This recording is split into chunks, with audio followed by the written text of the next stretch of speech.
Hello,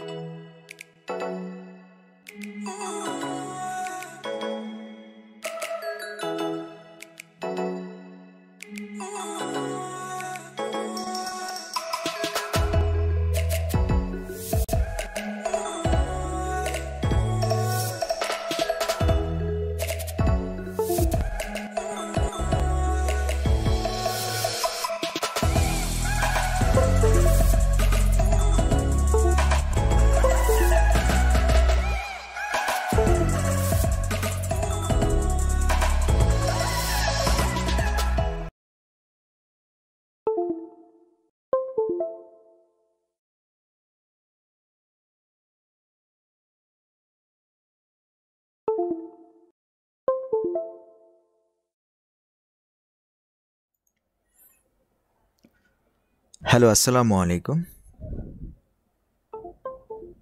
আশা করি সবাই ক্লাসে চলে আসছেন।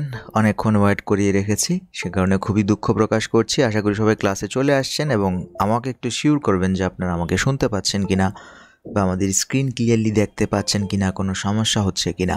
অনেকেই চলে আসছেন, অসংখ্য ধন্যবাদ। অনেকে সালাম দিয়েছেন, স্যার কেমন আছেন? বিলাস সরকার বলেছেন, হ্যাঁ ভালো আছি, আশা করি আপনিও ভালো আছেন। সালাম দিয়েছেন অনেকেই, ওয়ালাইকুম আসসালাম।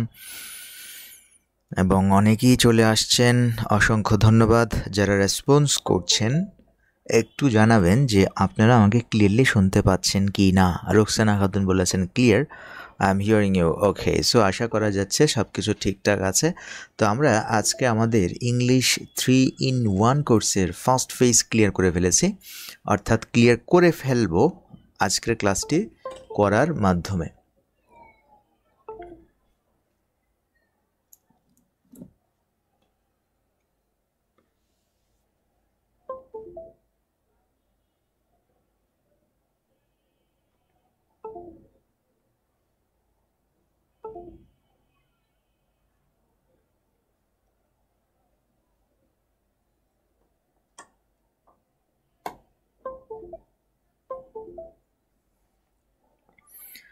তো খেয়াল করুন, আমরা আজকে ইংলিশ 3-in-1-এর যে কোর্স প্ল্যান ছিল সেই কোর্স প্ল্যান অনুযায়ী আমরা যে ফার্স্ট ফেজ ক্লাস শুরু করেছিলাম একদম প্রথমে, একের এ থেকে ক্লাসগুলো ধীরে ধীরে এভাবে আপনার ফার্স্ট ফেজের ক্লাস একের আরে গিয়ে শেষ হবে।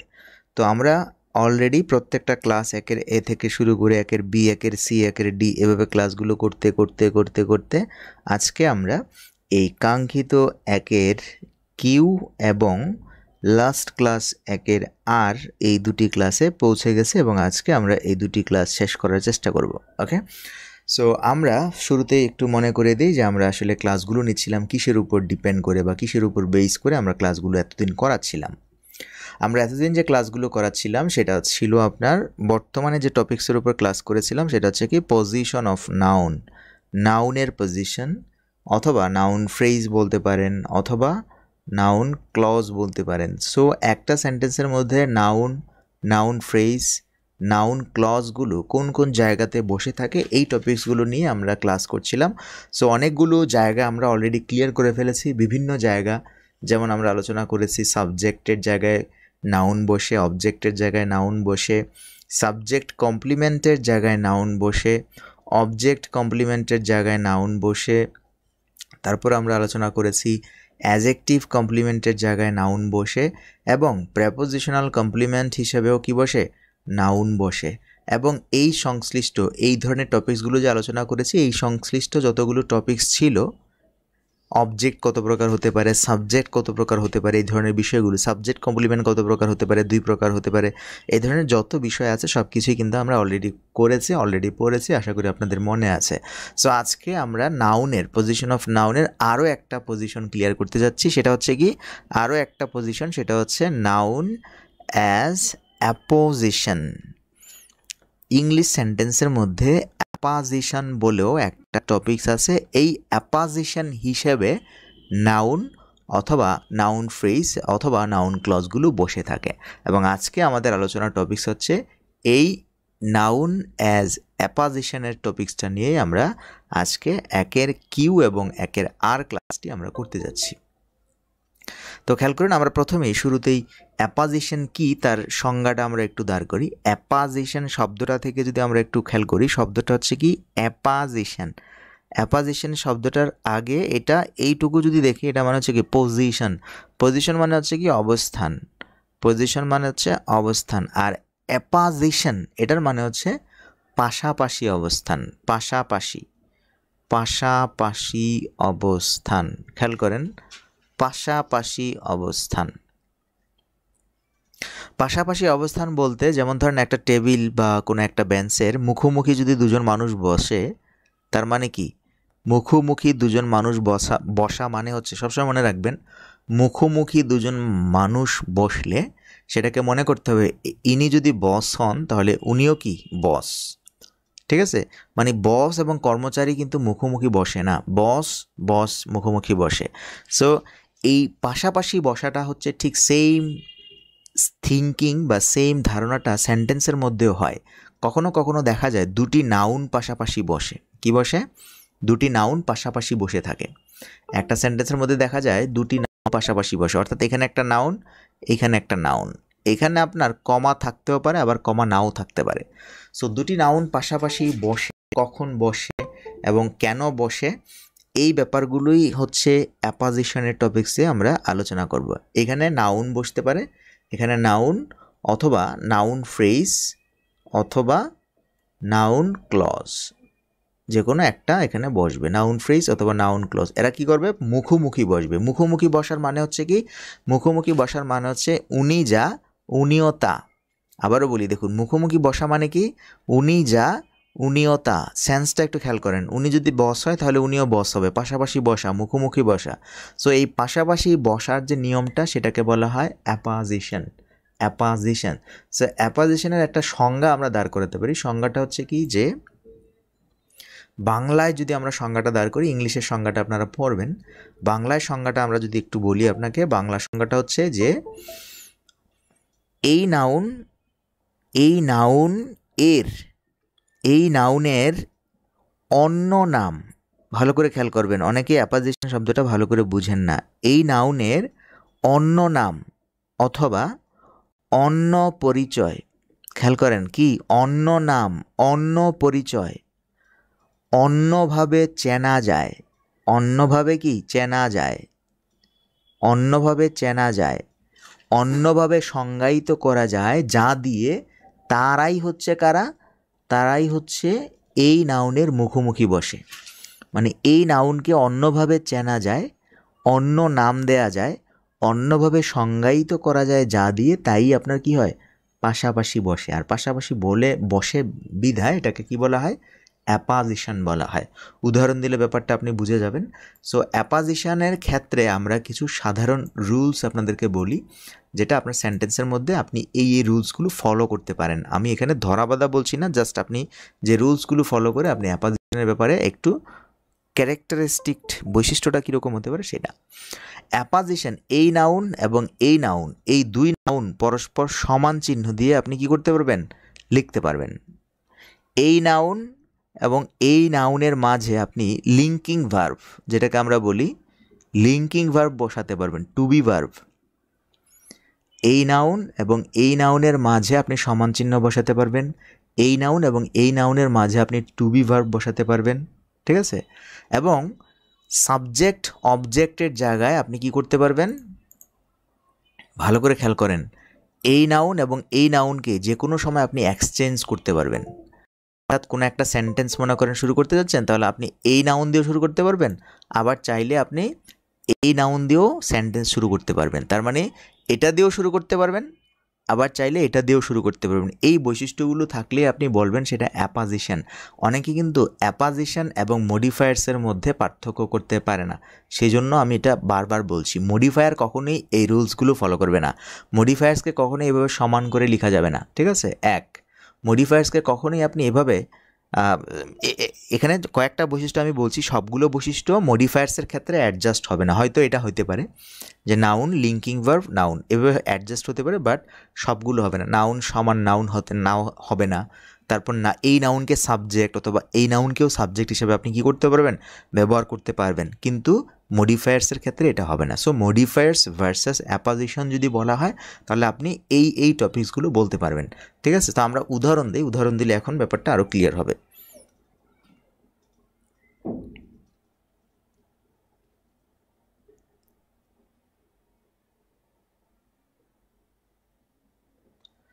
দেখুন আমরা একটা সেন্টেন্স লিখি যে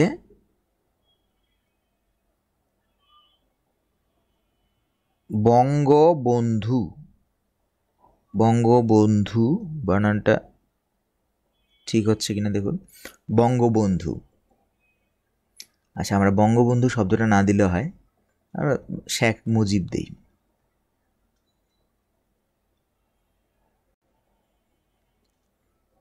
Sheikh Mujib.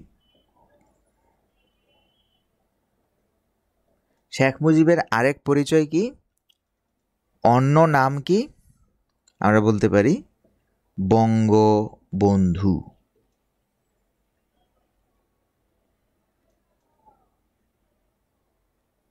Bangabandhu is our father of the nation.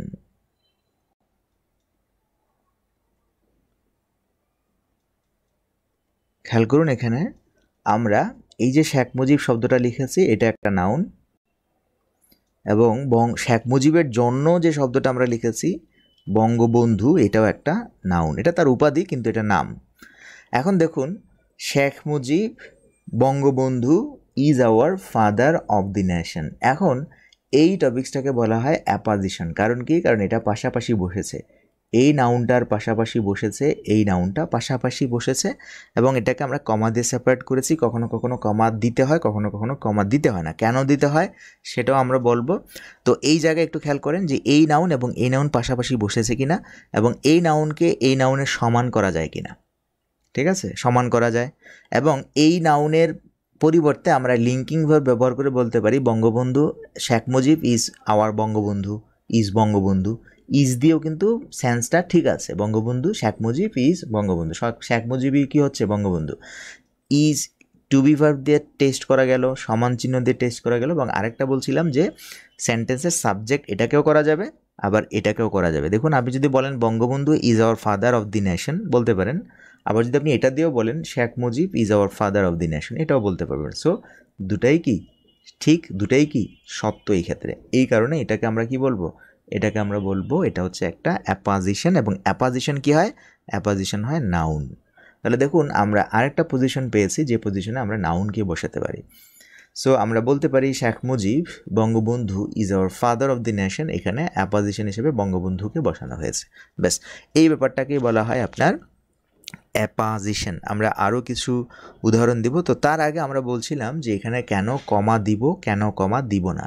কমার ব্যাপারটা ডিপেন্ড করে এই অ্যাপোজিশনকে দুইটা ভাগে ভাগ করা যায়, যেটা আমরা শিখে আসছিলাম। কোথায় শিখে আসছিলাম? ফার্স্ট ফেজে। ফার্স্ট ফেজে আমরা দুইটা টপিক শিখেছি। একটা হচ্ছে কি রিলেটিভ ক্লজগুলোকে দুটি ক্যাটাগরিতে ভাগ করা যায়।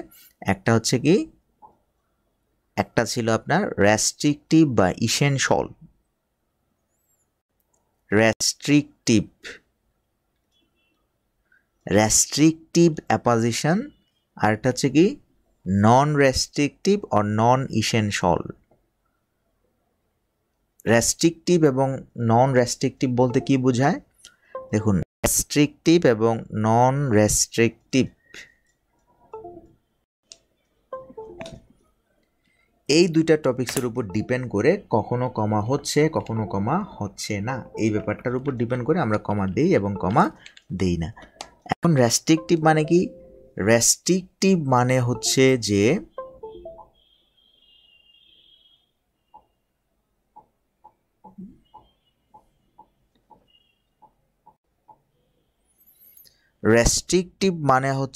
যেই অ্যাপোজিশন ফ্রেজটা বা অ্যাপোজিশন নাউনটা আপনার কি একটা দরকার, আবশ্যক, সেটাকে বলা হয় রেস্ট্রিকটিভ।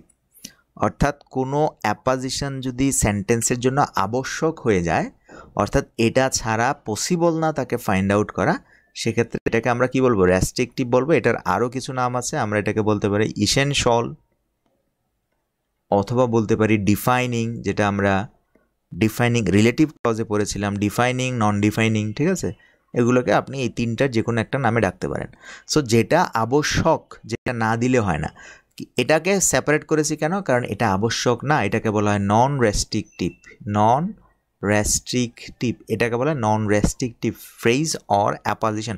কেন এটা নন রেস্ট্রিকটিভ? কারণ শেখ মুজিবকে চেনার জন্য, সে যে বঙ্গবন্ধু, এটা বলার প্রয়োজন নেই।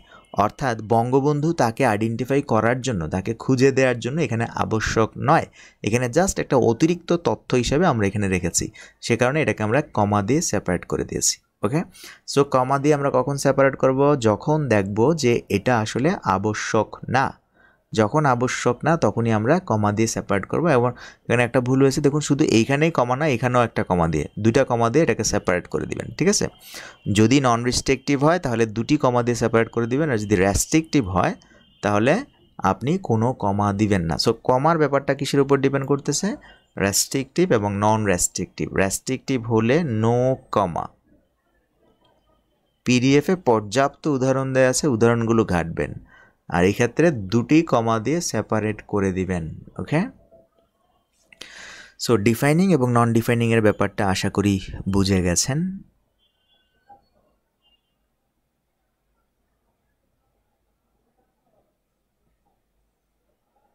ওকে, সো ব্যাপারটা আশা করি বুঝে গেছেন। কই থাকেন আপনি? আলামিন চৌধুরী ভাই, ফার্স্ট পেজে সব ক্লাস একসাথে দিলে তিনি প্রিন্ট করবেন। আপনি প্রিন্ট করবেন কেন? আমার এখানে তো বই আছে, সব সব ফেজের বই আছে, বই নেবেন। আপনি প্রিন্ট করতে গেলে আপনার লাগবে 2500-3000 টাকা লাগবে, ঠিক আছে? আর বই নেবেন কত দিয়ে? বই নেবেন 600 টাকা দিয়ে।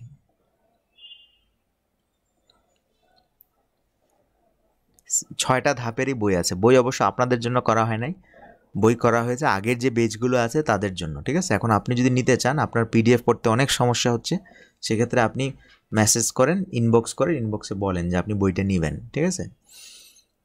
এক্ষেত্রে আপনাকে একটা দেওয়ার ব্যবস্থা করবো। বই হচ্ছে আগের বেচের, ওরা রিকোয়েস্ট করেছে যে তারা বই নিতে চায়, আমি তাদের জন্য বইটা ছাপিয়েছি, ঠিক আছে?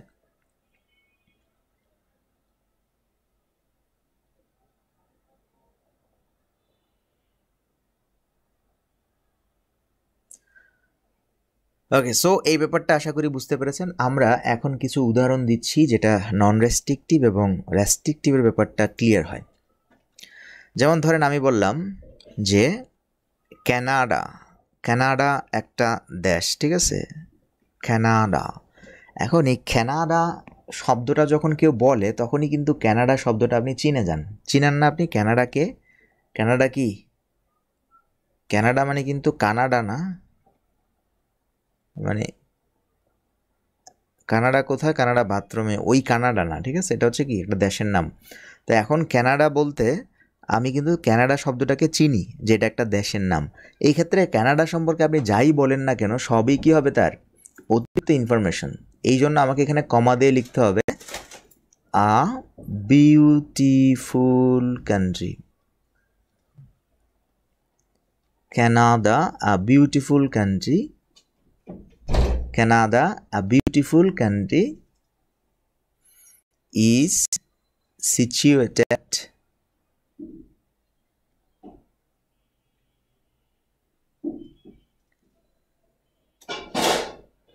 in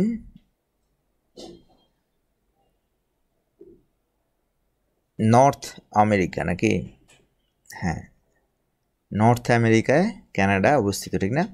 সো খেয়াল করেন, এখানে কানাডা সম্পর্কে যে কথাটা বলা হয়েছে, এই কথাটা আসলে কি? এই কথাটা এখানে কানাডা সম্পর্কে অতিরিক্ত তথ্য, কানাডার জন্য এটা আবশ্যক নয়, এবং এটা কিন্তু একটা noun phrase, a beautiful country. তার মানে কানাডাকে, এই নাউন, এটা একটা নাউন এবং এটা একটা নাউন, দুটা নাউন। দেখুন, এটা কি একটা আরেকটার মডিফায়ার্স? না, এটা কিন্তু মডিফায়ার না। অনেকে মনে করবেন মডিফায়ার, এটা কিন্তু মডিফায়ার না। কেউ কাউকে মডিফাই করে না। এখানে কানাডা একটা স্বতন্ত্র শব্দ, এবং কানাডার অন্য একটা পরিচয় হচ্ছে আ বিউটিফুল কান্ট্রি। অন্যভাবে চেনা যায় আ বিউটিফুল কান্ট্রি, অন্যভাবে সংজ্ঞায়িত করা যায় আ বিউটিফুল কান্ট্রি। এবং এই দুটা জিনিস পাশাপাশি বসেছে, কারণ কি এই দুটা জিনিস সেম জিনিস। কানাডা এবং আ বিউটিফুল কান্ট্রি কি এই দুটাই একই ব্যক্তি একই সত্তাকে বোঝাচ্ছে। এবং আপনি চাইলে কানাডাকেও সাবজেক্ট করে সেন্টেন্স করতে পারবেন, আবার আপনি চাইলে a beautiful country is situated in north America, এটাকেও আপনি সাবজেক্ট করে সেন্টেন্স করতে পারবেন। সো এটা এখানে কেন নন রেস্ট্রিকটিভ হয়েছে, কারণ আ বিউটিফুল কান্ট্রি দিয়ে কানাডাকে চিনতে হয় না, কানাডাকে সবাই চিনে যে কানাডা একটা দেশ। ঠিক আছে, এই ব্যাপারটা আশা করি বুঝতে পেরেছেন। এখন আমরা একটা রেস্ট্রিকটিভ সেন্টেন্সের উদাহরণ দিই। রেস্ট্রিকটিভ,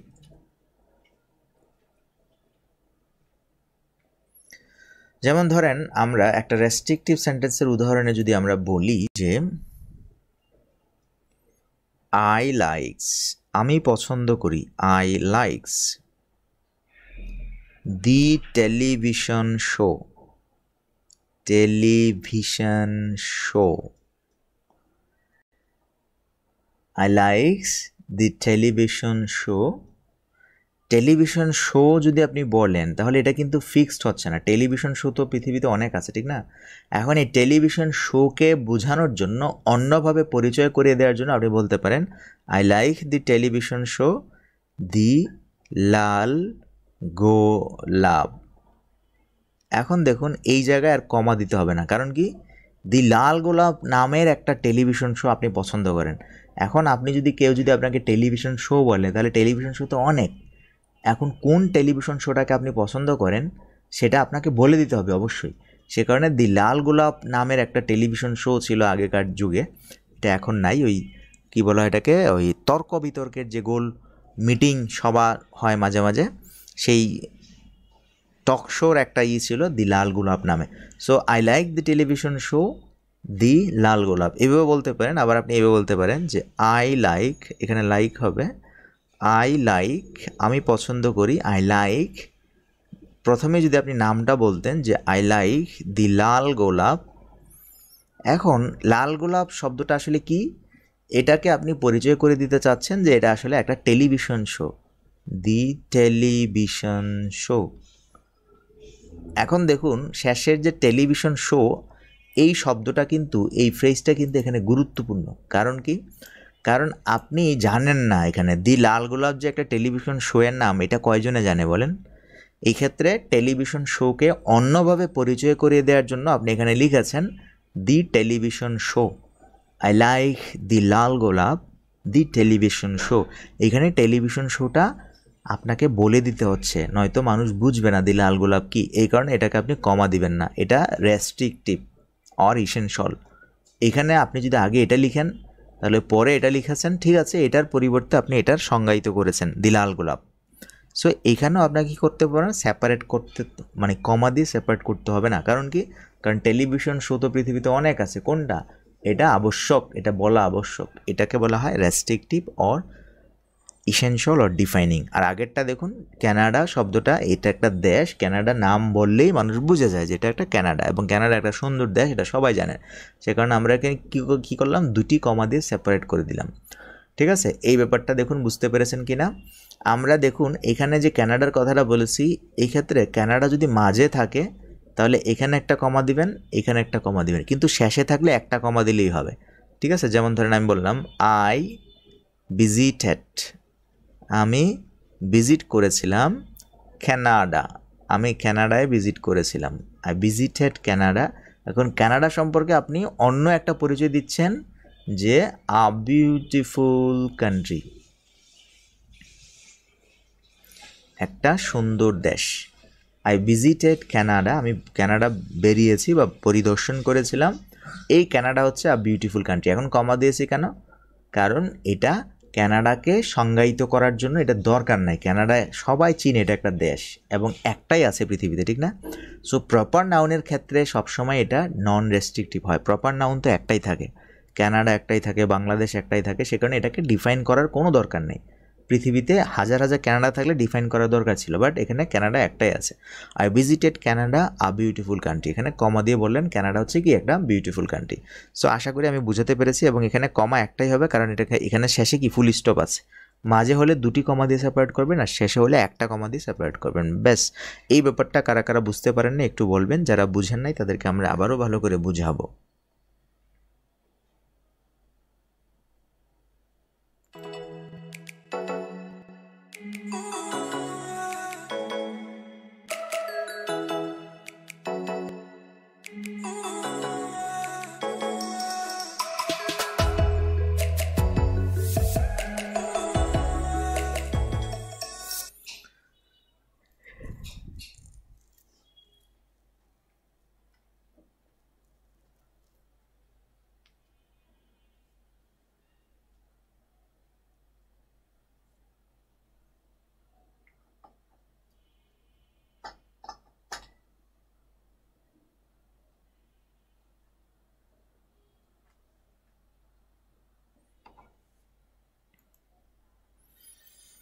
সো আশা করি ব্যাপারটা আপনারা বুঝেছেন। আমরা এখন যে টপিকসটিতে আসব সেটি হচ্ছে দি অ্যাপোজিটিভ ক্লজ।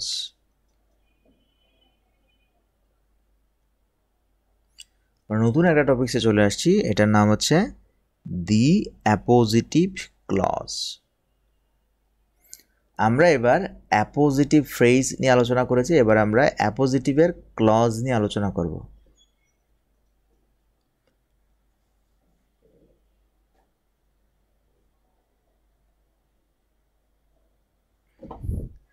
আমরা চলে আসছি অ্যাপোজিটিভ ক্লজে।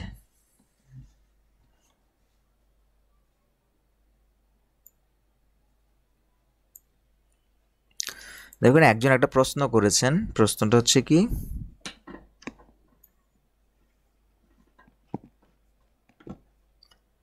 প্রশ্নটা হচ্ছে যে রেজা ভাই প্রশ্নটা করেছেন যে my brother leaves in London is a doctor. দেখুন উনি কি করেছেন, উনি কোন কোন জায়গায় ভুল করেছেন ভালো করে একটু খেয়াল করেন। এখানে কমা দিয়ে লিখেছেন লিভস ইন লন্ডন, আর এখানে লিখেছেন মাই ব্রাদার। এখন বলেন তো, এটা একটা নাউন, এটা একটা নাউন, এখন এই দুইটা নাউনকে কি সমান করা যায়? মাই ব্রাদার কি আর লিভস ইন লন্ডন কি, দুইটা কি এক হইল? My brother leaves in London হইল এক হইল, এটা কি এক হয়েছে কিনা বলেন? এক হয় নাই তো। আবার দেখুন, আমরা বলছিলাম সমান হবে, আবার বলছিলাম মাঝে লিঙ্কিং ভার্ব দিয়ে কি করতে পারবেন, অ্যাড করতে পারবেন, বিশেষ করে টু বি ভার্ব দিয়ে। তাহলে আপনি কি বলতে পারবেন my brother is leaves in London হইল? মাই ব্রাদার ইজ, এখানে ইজ দিলে কি হয়? My brother is leaves in London হয় না। আবার দেখুন বলেছিলাম এটাও সাবজেক্ট হতে পারে, আবার এটাও সাবজেক্ট হতে পারে। এখন দেখেন তো, এটা দিয়ে কি আপনি সাবজেক্ট দিয়ে সেন্টেন্স বানাতে পারবেন? এটা দিয়ে বানাতে পারবেন, my brother is a doctor, এটা ঠিক আছে। বাট এটা দিয়ে কি হয়, leaves in London is a doctor হইল? হয় নাই। তার মানে আপনি অ্যাপোজিটিভ ব্যাপারটা বুঝেন না। আমি যতক্ষণ বকবক করে কথাগুলো বললাম সেটা আপনি ভালো করে শোনেন নাই, যে কারণে এই খটকাটা আপনার লেগেছে। দেখুন আগের যে ক্লজগুলো আমি লিখেছি, I visited Canada a beautiful country, আপনি দেখুন এই কানাডাকে সমান করে লিখতে পারেন কানাডা আ বিউটিফুল কান্ট্রি হয়। দেখুন এই নাউন এই নাউনের সমান হয়। তারপরে দেখুন আপনি এখানে একটা ইজ বসান, Canada is a beautiful country, দেখুন কি সুন্দর সুন্দর মিলে যাচ্ছে। আবার দেখুন আমি বলছিলাম কানাডাকে রিপ্লেস করতে পারবেন আ বিউটিফুল কান্ট্রি দিয়ে। আপনি যদি সেন্টেন্সটা পড়েন আই ভিজিটেড কানাডা এটাও বলতে পারেন, আবার I visited a beautiful country আপনি আবার এটাও বলতে পারেন। সো এইভাবে মিলে যায়, মিলে গেলে সেটা অ্যাপোজিটিভ, না মিললে সেটা অ্যাপোজিটিভ না। তাহলে সেটা হবে কি, সেটা হবে মডিফায়ার্স, মডিফায়ার্স হতে পারে। বুঝতে পেরেছেন? মডিফায়ার্স হতে পারে। তো আপনি যেই ব্যাপারটা বলেছেন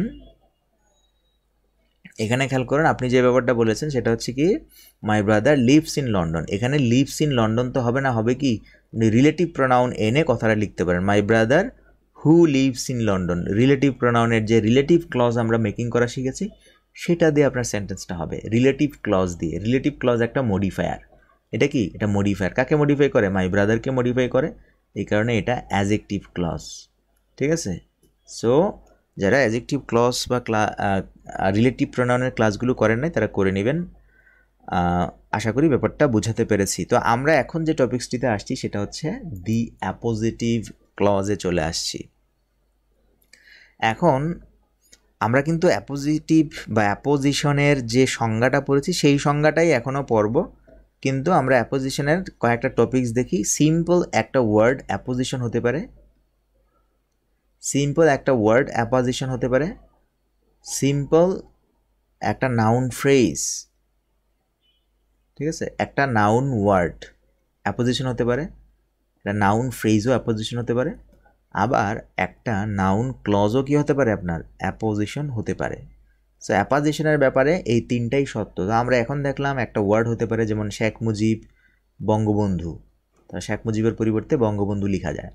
বা নাউন ফ্রেজের ক্ষেত্রে বললাম কি যে কানাডা আ বিউটিফুল কান্ট্রি, একটা সুন্দর দেশ। তাহলে এখানে দেখুন এই আ বিউটিফুল কান্ট্রি হচ্ছে একটা নাউন ফ্রেজ, তাহলে কানাডার পরিবর্তে অ্যাপোজিশন হিসেবে নাউন ফ্রেজ বসেছে। এখন আমরা দেখব একটা নাউনের পরিবর্তে কিভাবে একটা ক্লজ ব্যবহার করা যায়, নাউন ক্লজ, ঠিক আছে, অ্যাপোজিশন হিসেবে নাউন ক্লজ কীভাবে ব্যবহার করা যায় সেই টপিক্সের দিকে কিন্তু আমরা মোড় দিচ্ছি। তো আমরা দেখুন, আমরা বলছিলাম যে অ্যাপোজিটিভ হিসেবে নাউন ক্লজকে কীভাবে ব্যবহার করব, এই টপিক্সটা আমরা এখন ক্লিয়ার করব।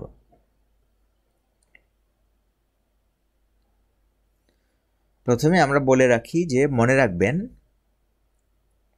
অ্যাপোজিটিভ হিসেবে যখন কোনো নাউন ক্লজ বসে, নাউন ক্লজ যদি অ্যাপোজিটিভ হিসেবে বা অ্যাপোজিশন হিসেবে বসে, পাশাপাশি অবস্থান করে বসে কোনো নাউনের, এখানে নাউন তারপর কি পাশাপাশি বসবে কে, নাউন ক্লজ, সেটাই তো অ্যাপোজিশন। এখন এই নাউনটা মনে রাখবেন সবসময় অ্যাবস্ট্রাক্ট হয়। কি হবে এই ক্ষেত্রে, যখন নাউন ক্লজ বসবে তখন সবসময় অ্যাবস্ট্রাক্ট হবে। কি এটা, অ্যাবস্ট্রাক্ট মানে কি দেখা যায় না, ছোঁয়া যায় না, এই রকম হবে অ্যাবস্ট্রাক্ট। তখন আপনি কেবল এই নাউন ক্লজ ব্যবহার করতে পারবেন অ্যাপোজিশন হিসেবে, অ্যাপোজিশন হিসেবে নাউন ক্লজকে ব্যবহার করতে পারবেন। ব্যাপারটা বুঝাতে পেরেছি কিনা একটু বলবেন। আমরা উদাহরণ দিই তাহলে ব্যাপারটা আরও ক্লিয়ারলি বুঝতে পারবেন। দেখুন আমরা একটা উদাহরণ দাঁড় করাই। তো আমরা একটা সেন্টেন্স লিখি, যেমন প্রায় পরীক্ষায় আসে এরকম একটা সেন্টেন্স, দেখবেন দি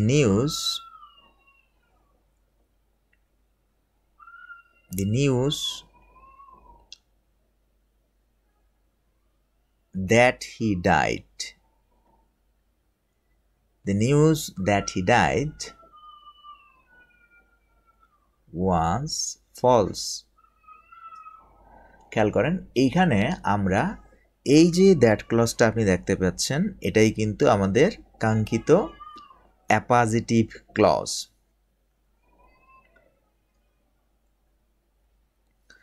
তো খেয়াল করেন এখানে দি news that he died, the news এটা একটা নাউন। এখন আমরা বলেছিলাম মাঝে সমান চিহ্ন দিতে পারবেন, মাঝে সমান চিহ্ন দিতে পারবেন, টু বি ভার্ব ইউজ করতে পারবেন, ইজ এরকম। আবার বলছিলাম কি যে এটাকেও সাবজেক্ট করতে পারবেন, এটাকেও কি সাবজেক্ট করতে পারবেন। এগুলো কিন্তু মনে রাখবেন, যেগুলো বলি এগুলো কিন্তু মনে রাখবেন, এটাকেও সাবজেক্ট করতে পারবেন। এখন দেখেন তো এই ক্ষেত্রে সাবজেক্ট করা যাচ্ছে কিনা বা এই রুলসগুলো ফলো করছে কিনা। আমি আরেকটা সেন্টেন্স লিখি তাহলে আরও ক্লিয়ার হবেন। এবার ধরেন একটা সেন্টেন্স লিখলাম, দি নিউজ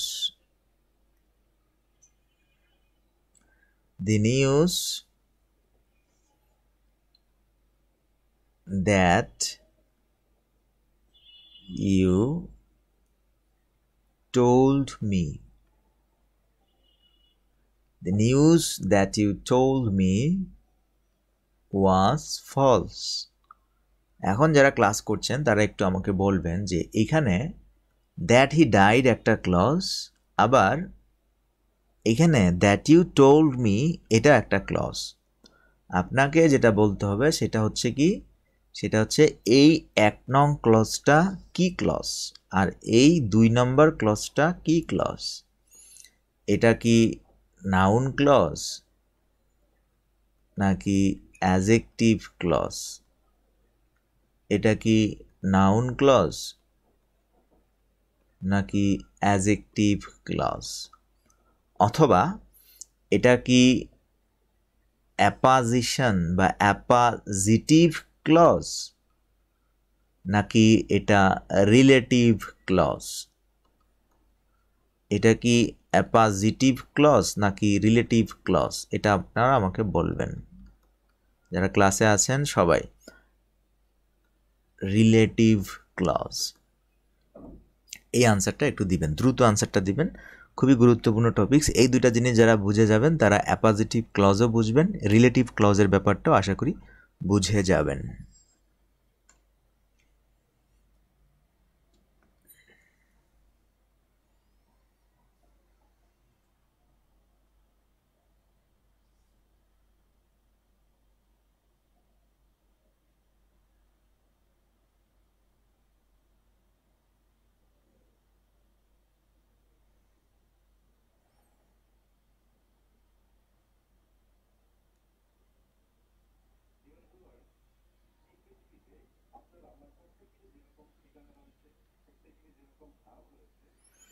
সুজন মাহমুদ ভাই আনসার করেছেন 1 অ্যাপাজিটিভ নাউন ক্লজ, 2 রিলেটিভ ক্লজ। কি ভাই আপনাকে শীতে মানে জমে গেছেন নাকি, আনসার করছেন না কেন? সো 1-2 জন কমেন্ট করেছেন। দেখুন কাজী লিজা বলেছেন আজকে আমাদের ক্লাসটা পাবলিক হচ্ছে না। একজন বলেছেন অ্যাজেক্টিভ, লিজা 1কে অ্যাজেক্টিভ বলেছেন, তার মানে আপনি বুঝেন নাই। সুজন মাহমুদ বলেছেন 1 অ্যাপাজিটিভ ক্লজ, 2 রিলেটিভ ক্লজ, তার মানে সুজন মাহমুদ ভাই বুঝে গেছেন ব্যাপারটা। একটু জানাবেন যারা আছেন ক্লাসে, শুধু হা করে বসে থাকবেন না, আপনাকে অবশ্যই মেসেজ মানে আমাদের 2 ওয়ে কমিউনিকেশন রক্ষা করে আনসার করতে হবে আপনাকে। এই ধরনের সেন্টেন্স আপনি পরীক্ষায়ও আসতে দেখবেন, আপনার পত্রিকায়ও পড়তে দেখবেন, আপনার রিটেন ইংলিশে আপনি যখন লিখবেন তখন আপনি দেখতে পাবেন, প্যাসেজ রিডিং করতে গেলেও আপনি এটা দেখতে পাবেন। সো এই ব্যাপারটা খুবই গুরুত্বপূর্ণ, বুঝতে হবে আপনাকে, না বুঝলে বলেন আমি বুঝাবো। The news that he died was false. The news that you told me was false. So অনেকে এখন সঠিক আনসার করছেন, যারা বুঝেন নাই তারা সরাসরি হাত তুলে বলে ফেলেন যে আমি বুঝি নাই। কবি কাজী নজরুল ইসলাম বলেছেন আমি কি বুঝি না, এটা হাত তুলে বীরের মতো বলতে পারাই হচ্ছে কি শেখার ক্ষেত্রে প্রথম স্টেপ। সো আপনি যদি না বুঝে থাকেন আপনি বলেন যে আমি বুঝি নাই, আমি ব্যাখ্যা করব। তো আমি এখানে কয়েকটা শর্ত দিয়েছিলাম বুঝার ক্ষেত্রে, যদি আপনি ধরতে না পারেন সেক্ষেত্রে আপনি এই রুলসটা ফলো করবেন। এই নাউন সমান করবেন, সমান হয় কিনা, এটার সমান হয় কিনা, এটা টু বি ভার্ব দিয়ে ইজ অ্যামিজার দিয়ে এটাকে লেখা যায় কিনা, ঠিক আছে। তারপর এটাকে সাবজেক্ট, ইচ্ছা করলে এটাকে সাবজেক্ট বানানো যাবে, ইচ্ছা করলে এটাকেও সাবজেক্ট বানানো যাবে, যায় কিনা দেখুন। যদি যায় তাহলে এটা কি অ্যাপোজিটিভ ক্লজ এবং এটা কি নাউন ক্লজ, এটা আনসার করতে হবে। আর এখানে দেখুন যায় কিনা, এখানে আপনি খেয়াল করেন দি নিউজ সমান দ্যাট ইউ টোল্ড মি, নিউজের সমান কি দ্যাট ইউ টোল্ড মি হয়? দেখুন তো, the news that you told me, খবরটি দ্যাট ইউ টোল্ড মি, তুমি যেটা আমাকে বললে, তুমি আমাকে যেটা বলেছিলে, তুমি আমাকে যেটা বলেছিলে এটা আর এটার সাথে কি মিলে না কিন্তু। আবার দেখুন the news is that, is দিয়ে যদি আমরা চেক করি the news is that you told me, নিউজটা হয় যে তুমি বলেছো, তুমি বলেছিলে, তাহলে নিউজটা হয় যে, নিউজটা হলো মানে নিউজটা এখানে বলতে হবে, কিন্তু এখানে বলা হচ্ছে কি যে তুমি বলেছিলে এটা। আবার দেখুন এখান থেকে এটাকে যদি আমি সাবজেক্ট বানাই, that you told me was false, that you told me, that you told me মানে কি তুমি যা বললে, তুমি আমাকে যে বলেছিলে ওয়াজ ফলস, সেটা মিথ্যা। তুমি আমাকে যা বলেছিলে সেটা মিথ্যা, আমি কিন্তু বলি না নিউজটা মিথ্যা। দেখুন এই কথাটার কাহিনী হচ্ছে কি দি নিউজ ওয়াজ ফলস মানে খবরটা মিথ্যা, আর এটার কাহিনী কি, এটার কাহিনী হচ্ছে তুমি যা বলেছো সেটা মিথ্যা, তার মানে তুমি যা বলেছো সাথে খবরটা কিন্তু মিলতেছে না। সো দেখুন আমরা 3টা টেকনিক বলেছি, 3টা টেকনিকই এই ক্ষেত্রে খাপের খাপ মুনতাজ্জার বাপ একদম মিলে যায়, কিন্তু এই ক্ষেত্রে কি সমান হচ্ছে না, লিঙ্কিং ভার্ব দিয়ে অ্যাড করা যাচ্ছে না, সাবজেক্ট দিয়ে হয়তো অনেকে বলবেন করা যায় কিন্তু সাবজেক্ট দিয়েও করা যাচ্ছে না, অনেকে বলবেন করা যায় কিন্তু করা যাচ্ছে না। তো এই ক্ষেত্রে দেখুন এক্ষেত্রে 3টা রুলসই খাপ খাচ্ছে না, কিন্তু এই ক্ষেত্রে 3টা রুলসই খাপ খাচ্ছে। ব্যাপারটা আশা করি বুঝাতে পেরেছি, এই ব্যাপারটা যে কোনটা রিলেটিভ ক্লজ এবং কোনটা আপনার অ্যাপাজিটিভ ক্লজ, এই ব্যাপারটা আপনাকে বুঝতে হবে। অ্যাপাজিটিভ ক্লজ হওয়া মানে এটা নাউন ক্লজ, এটা আপনাকে আনসার করতে হবে।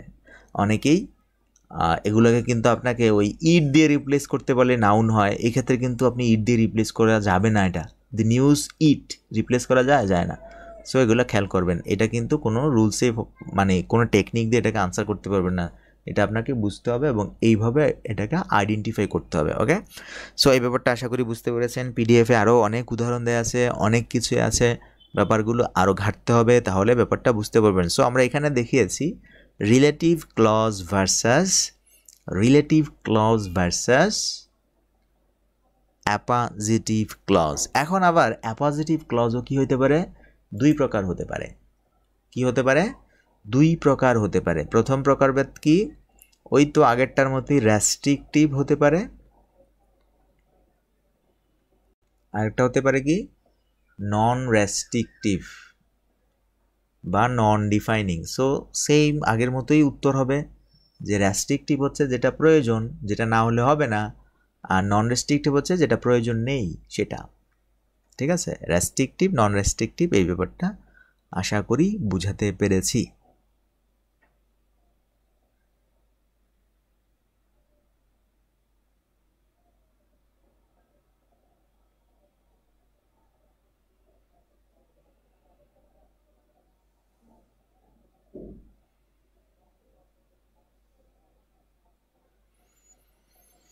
এখন দেখুন রেস্ট্রিকটিভের ব্যাপারটা যদি না বুঝেন আমরা একটু বলি। রেস্ট্রিকটিভের ব্যাপারটা জাস্ট এই উদাহরণটা থেকেই দেখুন, the news that he died was false.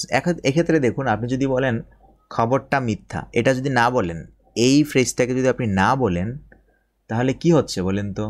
আপনি এই ফ্রেজটা ধরেন বললেন না, এই ফ্রেজটা কি, এই ক্লজটা আপনি বললেন না, না বললে হচ্ছে কি, না বললে এই ক্লজটা আমি মনে করে নিয়ে গেছি, নিয়ে গেলে কি হচ্ছে, দি নিউজ ওয়াজ ফলস, খবরটা মিথ্যা। এখন আপনাকে জিজ্ঞাসা করবে খবরটা কি, কিসের খবর?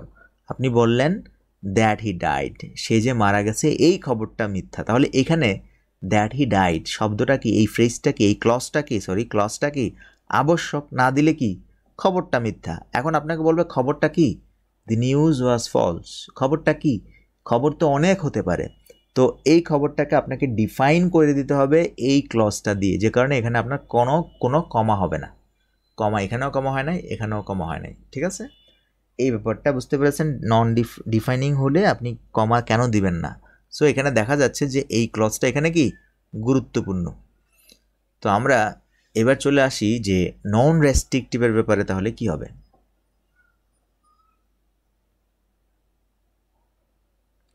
নন রেস্ট্রিকটিভ কি গুরুত্বপূর্ণ না। যেমন ধরেন আমরা একটা উদাহরণ দেই, বললাম my brother, non restrictive my brother না দিয়ে যেটা দিলে সবাই বুঝবেন সেটা বলি। যেমন ধরেন বললাম, ওই আগের উদাহরণটা একটা উদাহরণ দিয়ে ভালো করে বুঝাই আপনাকে। ধরেন বললাম শেখ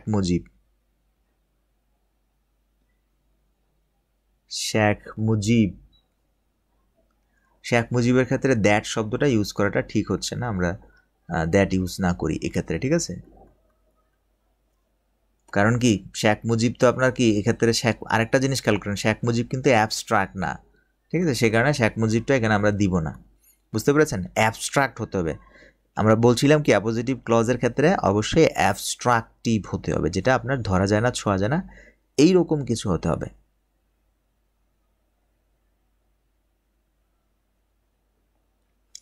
ধরেন বললাম এই ক্ষেত্রে মাই ড্রিম, আমার স্বপ্ন, মাই ড্রিম আমার স্বপ্ন। এখন ধরেন এই ক্ষেত্রে আপনাকে একটু খেয়াল করতে হবে যে এই মাই ড্রিমটা, মনে করেন আমি সেন্টেন্সটা আমার ফ্যামিলির কারো কাছে বলছি এবং আমার ফ্যামিলি আমার স্বপ্নটা সবাই জানে, আমার স্বপ্নটা কি এটা সবাই জানে, এই ধরনের সিচুয়েশনে কেবল এটা নন ডিফাইনিং হবে, যে স্বপ্নটা সবাই জানে এইরকম ক্ষেত্রে। অথবা মাই ড্রিম বললে ব্যাপারটা তো অনেকেই জানেন না, আমরা ধরেন বললাম বঙ্গবন্ধুস ড্রিম, তাহলে অনেকেই বুঝবেন যে বঙ্গবন্ধুর ড্রিম তো সবাই আমরা জানতাম নাকি। ধরেন বললাম বঙ্গবন্ধু ড্রিম, বঙ্গবন্ধুস ড্রিম, বঙ্গবন্ধুর স্বপ্ন। এখন বঙ্গবন্ধুর স্বপ্ন কি ছিল এটা কিন্তু সবাই জানি। এই ক্ষেত্রে আমরা কি করব, কমা দিয়ে সেপারেট করে দিব। সে কি চেয়েছিল, that BD would be independent, that BD would be independent, Bangladesh যে স্বাধীন হবে, বাংলাদেশ যে স্বাধীন হবে, বঙ্গবন্ধুর এই স্বপ্ন, বঙ্গবন্ধুর এই স্বপ্ন বাংলাদেশ যে স্বাধীন হবে, তারপর এটাকে কমা দিয়ে সেপারেট করতে হবে, কারণ এই স্বপ্ন সবাই জানতো, যেটাকে আমরা নন ডিফাইনিং করেছি, কেম ট্রু ইন 1971। সো এক্ষেত্রে দেখুন বঙ্গবন্ধুর স্বপ্নের ব্যাপারটা সবাই জানে। এক্ষেত্রে সে যে বাংলাদেশকে স্বাধীন হওয়ার স্বপ্ন দেখতো, স্বাধীন করার স্বপ্ন দেখতো, সে ব্যাপারটা সবাই জানে বিধায় আমরা এটাকে দুটি কমা দিয়ে সেপারেট করে দিয়েছি। ওকে, এই জন্য আমরা এটাকে কি করেছি, সেপারেট করে দিয়েছি। তো এই ব্যাপারটা আপনি যখন পত্রিকায় দেখবেন তখন দেখবেন যে কখনো কখনো কমা হচ্ছে, কখনো কখনো কমা হচ্ছে না, কাহিনী কি? আপনি যদি এই জিনিসগুলো না বুঝেন তাহলে কিন্তু ওখানেই বসে থাকতে হবে, কমা হচ্ছে কেন, কমা হচ্ছে না কেন, এই ব্যাপারগুলো। এবং এখানে দেখুন আমরা দ্যাটের একের কে ক্লাসটা আপনারা একটু স্মরণ করুন, আমাদের কোর্স যারা করেছেন। একের কে ক্লাসে আমরা multiple uses of that or proper uses of that নিয়ে আলোচনা করেছিলাম। এইখানে দ্যাট কিন্তু এখানে কনজাংশন হিসেবে বসেছে। দ্যাটের এটা কি ব্যবহার, এটা কিন্তু কনজাংশনের ব্যবহার। অ্যাপোজিটিভ ক্লজে দ্যাট কিন্তু কনজাংশন হিসেবে ব্যবহৃত হয়। ওকে, সো আমরা এখানে আপনাকে যে বিষয়টি দেখানোর চেষ্টা করেছি সেটা হচ্ছে অ্যাপোজিটিভ ক্লজ কখন কমা দিয়ে সেপারেট করবেন, কখন কমা দিয়ে সেপারেট করবেন না। ঠিক আছে, এই ব্যাপারটা আশা করি বুঝে গেছে।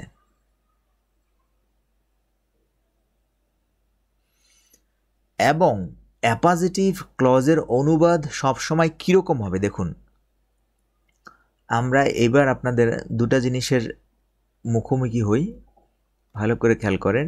অ্যাপোজিটিভ ক্লজের মুখোমুখি হলাম এবং আরেকটা হচ্ছে কি, রিলেটিভ ক্লজের মুখোমুখি হলাম। যারা রিলেটিভ ক্লজ বুঝতেছেন না, রিলেটিভ ক্লজের উপর ক্লাসগুলো করে আসেন ভাই। আমাদের এটা কোর্স, এই কোর্সের মধ্যে আমরা অলরেডি 15টা ক্লাস করার পর এখানে আসছে, আজকে 16তম ক্লাসে এই ক্লাসটা করাচ্ছি।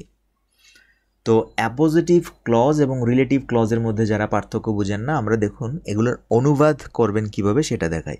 অ্যাপোজিটিভ ক্লজের অনুবাদ হবে প্রথমেই সাবজেক্ট বা নাউন, পরে যে শব্দ উচ্চারিত হবে। আর রিলেটিভ ক্লজের অনুবাদগুলো কীরকম হবে, প্রথমেই যে আর পরে সাবজেক্ট বা নাউন। এই ব্যাপারটা বুঝেছেন কিনা দেখুন, এটা অনুবাদ করার ক্ষেত্রে সাউন্ডগুলো এরকম হবে, অনুবাদ করার ক্ষেত্রে সাউন্ডগুলো এরকম হবে। এখন এটার মানে কি, একটা উদাহরণ দিই আমি, তাহলে ব্যাপারটা বুঝতে পারবেন।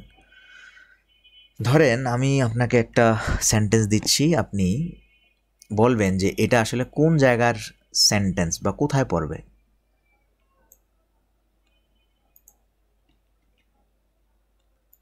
দেখুন একটা সেন্টেন্স আমরা লিখেছি, সেটা হচ্ছে কি, আমাদের সিএম যে পদত্যাগ করেছেন এই মিডিয়া রিপোর্টটি মিথ্যা। বলেন তো এটা কোন ক্যাটাগরির ক্লজ দিয়ে অনুবাদ করতে হবে? আমাদের সিএম যে পদত্যাগ করেছেন এই মিডিয়া রিপোর্টটি মিথ্যা, এটা কোন ক্যাটাগরি দিয়ে অনুবাদ করতে হবে?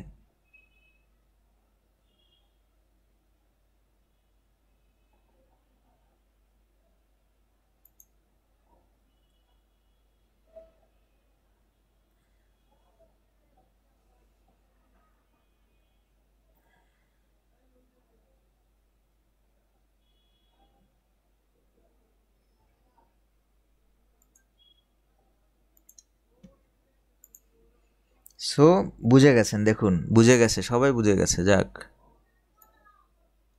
অনুবাদ করে ফেলেন, যারা বুঝে গেছেন তারা অনুবাদ করে ফেলেন।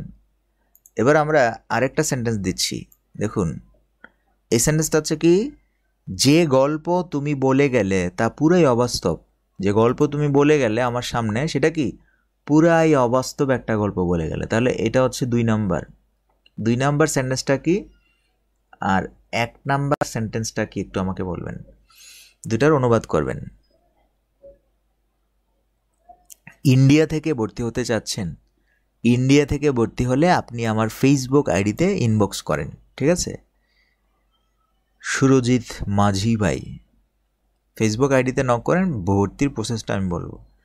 এখন দেখুন এইখানে দুটি সেন্টেন্স আমি বলেছি, একটা হচ্ছে যে গল্প তুমি বলে গেলে তা পুরাই অবাস্তব, আরেকটা হচ্ছে কি আমাদের সিএম যে পদত্যাগ করেছেন এই মিডিয়া রিপোর্টটি মিথ্যা। সিএম হয় ভারতে, তো আমাদের সিএম যে পদত্যাগ করেছেন এই মিডিয়া রিপোর্টটি মিথ্যা, আর যে গল্প তুমি বলে গেলে তা পুরাই অবাস্তব। তাহলে কোনটা কি দিয়ে হবে?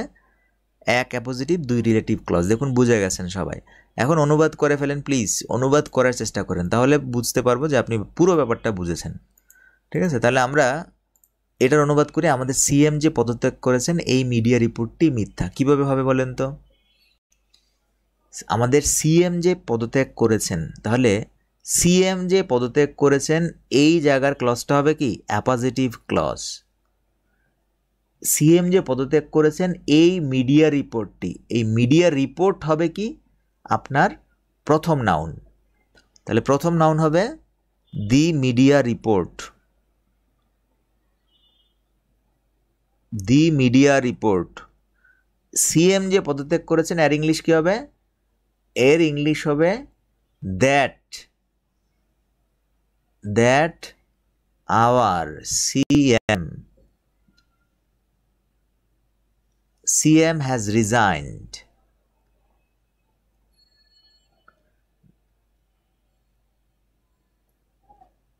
Is false. তাহলে এটা হচ্ছে একটা নাউন, আর এটা হচ্ছে অ্যাপোজিটিভ ক্লজ হিসাবে আরেকটা নাউন, ইজ ফলস। এটা একটা ব্যাপার। এখন আরেকটা ব্যাপার বলছি কি, আরেকটা ব্যাপার হচ্ছে যে গল্প তুমি বলে গেলে তা পুরাই অবাস্তব। এই ক্ষেত্রে দেখুন, যে গল্প আমি বলেছিলাম যে আগে আছে গল্প পরে আছে, এক্ষেত্রে গল্প শব্দটা আগে বলতে হবে। গল্প শব্দ কি আগে বলতে হবে, দি স্টোরি, দি স্টোরি। যে গল্প তুমি বলে গেলে, তুমি বলে গেলে এই ক্লজটা এখানে দ্যাট দিয়ে লিখতে হবে, that you told me. The story, the story that you told me, তা পুরোই অবাস্তব, ইজ কমপ্লিটলি আনরিয়ালিস্টিক, আনরিয়ালিস্টিক। দেখুন পুরাই অবাস্তব। দ্য স্টোরি, তাহলে এই ক্লজটাকে কি বলবো আমরা? এই ক্লজটাকে বলবো রিলেটিভ ক্লজ। এটা হচ্ছে আরসি মানে রিলেটিভ ক্লজ, আর এটা হচ্ছে কি এসি মানে অ্যাপোজিটিভ ক্লজ। অ্যাপোজিটিভ ক্লজ হয় কি নাউন, আর রিলেটিভ ক্লজ হয় কি অ্যাজেক্টিভ। তার মানে পরীক্ষায় আসতে পারে নিচের কোনটি অ্যাজেক্টিভ ক্লজ, নিচের কোনটি নাউন ক্লজ। এই ক্ষেত্রে আপনাকে অবশ্যই এই থিওরিগুলো অ্যাপ্লাই করে ফাইন্ড আউট করতে হবে which one is appositive clause and which one is relative clause. That means which one is noun clause and which one is adjective clause. Okay, so এই ব্যাপারগুলো বুঝতে পেরেছেন কিনা আমাকে একটু বলবেন। আমরা আপনাদের এবার দুটো ইংলিশ সেন্টেন্স দেই, দেখি আইডেন্টিফাই করতে পারেন কিনা।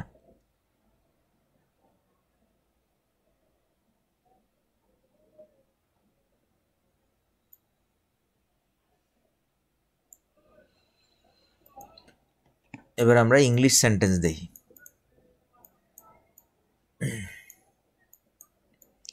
প্রথম সেন্টেন্স,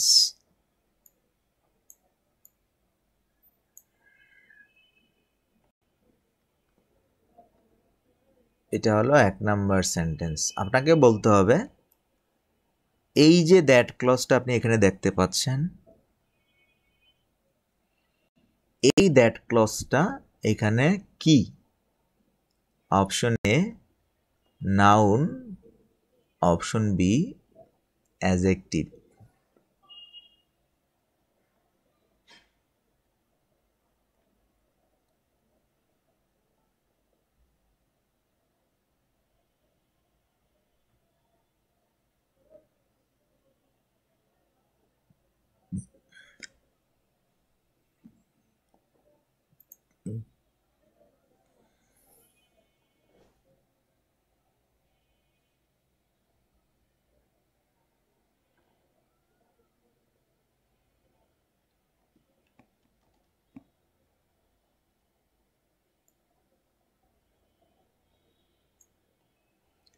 অনেকেই বলছেন এটা অ্যাজেক্টিভ।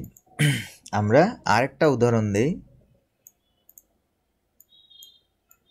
এখানে আরো একটা সেন্টেন্স আমরা দেখতে পাচ্ছি, এটা হচ্ছে 2 নাম্বার।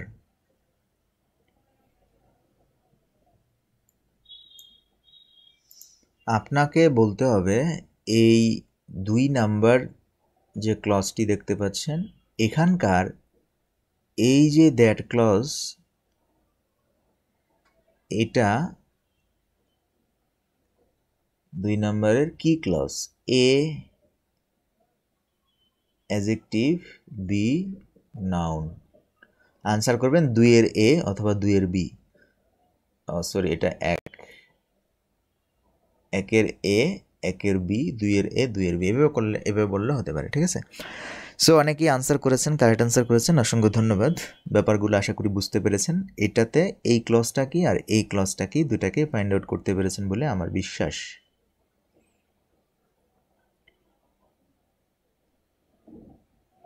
এবার একটা আনসার করেন তো, বলেন তো যে এখানকার দ্যাট এটাকে কি বলা হয় আর এখানকার দ্যাট এটাকে কি বলা হবে? কোনটা কনজাংশন, কোনটা রিলেটিভ প্রোনাউন বলেন তো?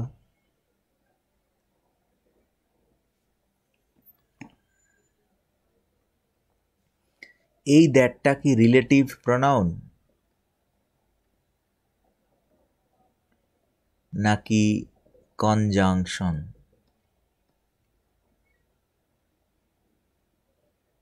আরপি আর কনজাংশন, সি দিয়ে আনসার করলেও হবে। এবং এই 2 নাম্বার সেন্টেন্সের এটা কি কনজাংশন নাকি রিলেটিভ প্রোনাউন? অনেক গ্রামাটিক্যাল বিষয় এখানে লুকায়িত আছে, বুঝতে হবে। রিলেটিভ প্রোনাউন, দেখুন বুঝে গেছেন সবাই। তো অসংখ্য ধন্যবাদ যারা বুঝতে পেরেছেন। তো আমি একটু ব্যাপারটা আবারও একটু বলি। দেখুন এখানে যে বিষয়টা আমাদের তুলে ধরেছি অনুবাদ করার ক্ষেত্রে, বাংলায় অনুবাদ করার ক্ষেত্রে যদি অ্যাপোজিটিভ ক্লজ হয় তাহলে প্রথমে নাউন বলবেন, তারপর যে বলবেন। রিলেটিভ ক্লজ হলে প্রথমে যে বলবেন, পরে আপনি কি বলবেন? নাউন বলবেন। ঠিক আছে? বাংলায় এই যে, যেটার ইংলিশ হচ্ছে কি দ্যাট, বাংলায় এই যে যেটার ইংলিশ হচ্ছে কি দ্যাট, বাংলায় আগে যার নাউন বসে, ইংলিশে আগে তার দ্যাট বসে। পার্থক্য এখানে উল্টা। ঠিক আছে? বাংলায় আগে যার নাউন বসে, ইংলিশে আগে তার দ্যাট বসে। আর বাংলায় আগে যার দ্যাট বসে, যে বসে, ইংলিশে পরে দ্যাট বসে। এখানে একটু উল্টা নিয়ম আছে এই।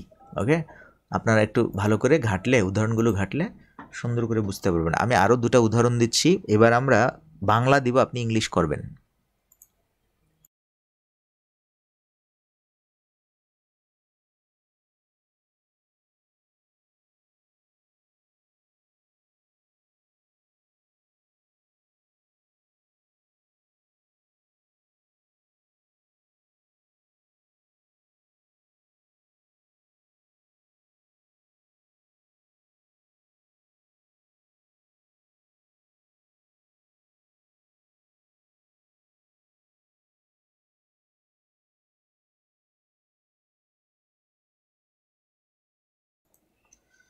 তো খেয়াল করুন, আমরা এবার আপনাকে বাংলা উদাহরণ দিব, আপনি কি করবেন? ইংলিশ করবেন।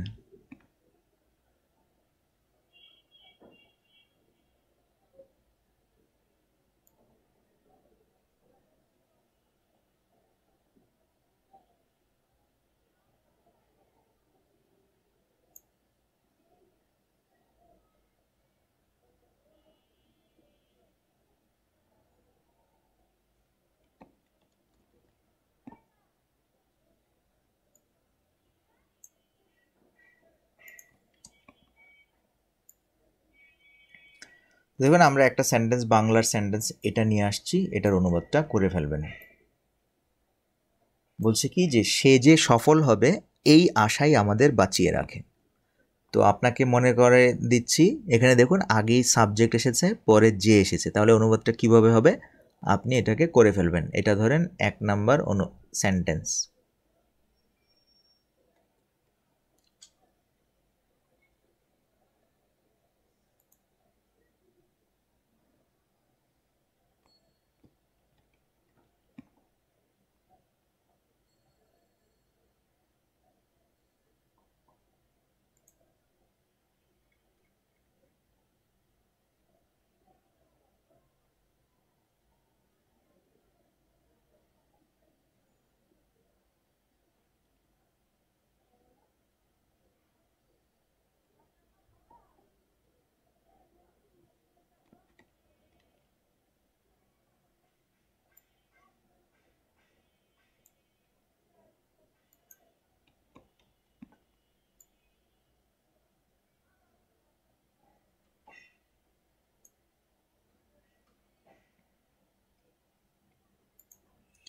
সো খেয়াল করুন আমরা এখানে দুটি সেন্টেন্স লিখেছি, একটা হচ্ছে এই আর একটা হচ্ছে এই। এখানে দেখুন যে শব্দটা আগে আসছে, নাউন শব্দটা পরে আসছে। অনুবাদ কিভাবে করবেন, এখানে নাউন বা সাবজেক্ট শব্দটা আগে আসছে, পরে আসছে যে। তাহলে ইংলিশে কি হবে, বিপরীত হবে, যে আগে আসবে সে পরে যাবে, এরকম। ওকে, সো একটু এটার অনুবাদ করতে থাকুন।